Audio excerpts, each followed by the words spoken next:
Awas, jangan-jangan ngaji sekarang kelihatan nyaman, enak, baik-baik dan sebagainya, ternyata dengan orang tua belum selesai masalahnya.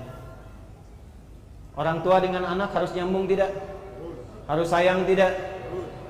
Maka kalau ada anak berbuat tidak baik kepada kedua orang tua, walaupun dia akan dipaksa untuk mengaji, jangan harap mendapatkan manfaat yang cepat dari Quran yang dia kaji itu. Mandek pasti itu. Persamaan terbaliknya, kalau Anda menginginkan anaknya ingin cepat lekat dengan Quran, maka berbuat baik pada orang tua. Persamaannya dipersamakan lagi, kalau ibu ingin anaknya dekat dengan Al-Quran, ya, maka ibu sayangi anak, perbanyak doa kepada Allah, mintakan supaya anak itu bisa lekat dengan Quran.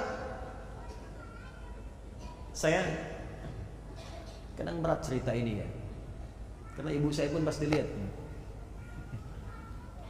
Tapi kadang saya berbagi untuk menguatkan diri dan meneguhkan niat bahwa mudah-mudahan pahala mengalir gitu. Ibu saya kira saya itu akan mengajar itu kemarin di sini. Dan begitu saya telepon ibu saya tadi pagi, mah, insya Allah saya akan ke Bandung gitu ya. Loh, mama kira tadi malam katanya udah mau nyiapkan handphone, jadi setiap saya ngajar ini sekarang dia pasti lihat nih. Pasti lihat. Saya mengaji seperti ini. Ayah saya meninggal. Dan yang saya dapatkan mushaf di kamar beliau. Jadi saya tidak mewarisi pakaian beliau, tidak mewarisi perhiasan beliau, jam misalnya atau apa. Tapi saya mewarisi mushafnya aja satu. Saya singkat sajalah supaya saya masih sanggup untuk mengajar. Saya bawa mushaf itu, saya datang ke ruang tengah, saya buka, saya menghadap kiblat, saya katakan, ya Allah, saya sekarang tidak punya kemampuan untuk bisa berbuat baik dalam keadaan ayah hidup karena sudah meninggal. Maka beri saya kesempatan untuk menjadikan setiap bacaan Quran ini, setiap hurufnya mengalir pahalanya untuk ayah saya dan ibu saya. Maka saya mulai membaca, keluar air mata. Saya baca dengan salah satu niatnya pahalanya mengalir untuk orang tua, untuk ayah menerangi kesendirian beliau di alam kubur sana, dan ibu membahagiakan beliau. Saya baca. Anda tahu apa yang terjadi?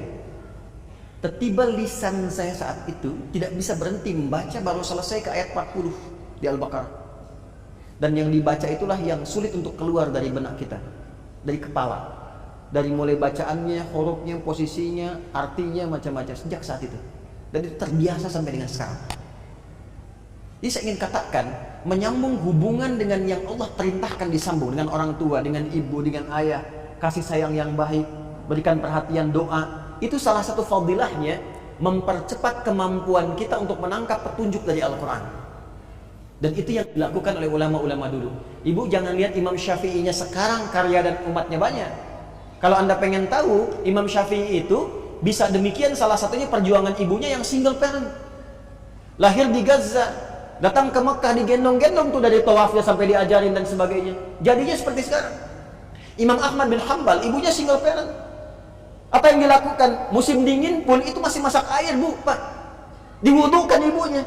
Digendong di tempat, disimpan di majlis ulama, ngaji di situ sampai jadi bintang setelahnya.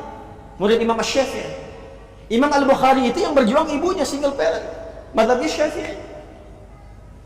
Jadi ada persamaan antara menyambung sesuatu dengan erat dengan petunjuk dari Al-Quran. Maka kalau ingin mendapatkan kemuliaan Al-Quran, dimulai dengan salah satunya apa? Minta ridho orang tua siapa yang masih ada. Minta doa. Ibu jangan diminta, doakan anaknya. Ya, minimal ada satu di keluarga yang jadi kebanggaan. Di akhirat, Bu. Karena kalau dunia sementara. Harus ada di keluarga Anda itu, saya, kita, yang dipanggil di akhirat mewakili keluarga besar. Jadi kebanggaan. Itu loh anak-anak yang sering Anda lihat orang tuanya itu orang biasa. Ya, hartanya nggak banyak, makannya terbatas, Anda merasa kasihan. Jangan salah, mungkin yang perlu dikasihani itu Anda. Karena dia telah menciptakan, membuat sebuah sistem kehidupannya bahagia di sisi Allah. Jadi kebanggaan. Ternyata anaknya sudah hafal Quran 30 juz. Ternyata orang tuanya hafal Quran dengan 7 riwayat. Dan dia siapkan anaknya di kebanggaan di akhirat. Saat orang tua yang kadang dipandang sebelah mata di dunia itu, bahkan anaknya mampu memakaikan mahkota di kepala ibu dan ayahnya di hari kiamat kelak. Anda ada di mana?